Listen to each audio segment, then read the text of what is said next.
keep the world engaged. James Waterhouse, BBC News, Kyiv. I'm now joined by Michael Busikiu, who's a global affairs analyst and senior fellow at the Atlantic Council. Thank you for joining us from Kyiv this evening there. I just start with asking you about your thoughts about the conflict. Did you expect it to go on for this long? Good to be with you. Yeah, I mean, James Waterhouse's report was bang on that it does look like it will go on for quite some time. And the big reason for that is that Ukrainian side is just lacking the munitions it needs.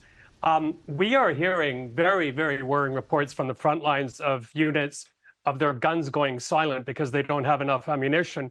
Part of the reason for that is the EU is not able to fulfill its promise to deliver 1 million rounds of munitions by March. And of course, the other reason is that 60 billion in aid tied up in the United States right now.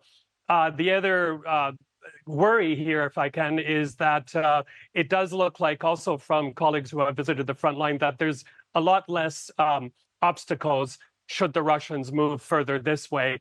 And you would have expected that they would have had the resources and time to put those in as well. So a lot of worry and very different sounds being sounded by opposition politicians, by friends of Ukraine than what we're hearing from the Zelensky administration, which frankly does sound a bit sugar-coated.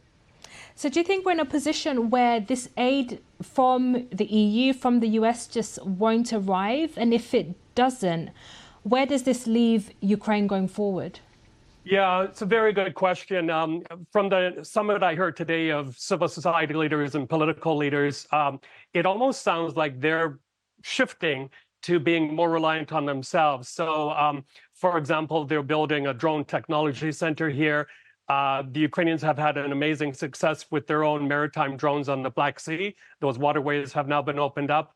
And your former Prime Minister Boris Johnson was here today, and he suggested that British firms, defense firms, locate factories here, BAE Systems, for example, to help the Ukrainians get things faster. But it does not look like time is on their side. I still think they will prevail, but it's going to be very tough.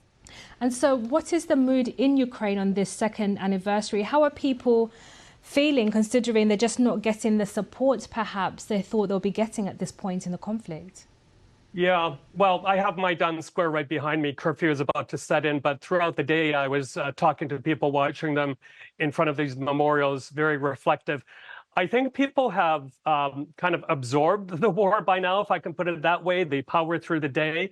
They worry about the air raid siren alarms. They worry about the drones, the rockets coming their way. But the losses, the pain cannot be hidden. You see it everywhere from people's faces, from conversations with them. No family has been untouched here. And the other thing, from the growth of the military cemeteries, the one in Lviv, for example, is almost bursting at the seams. It speaks to the pretty big losses on the Ukrainian side by now as well. Michael Busikiu, thank you for joining us here.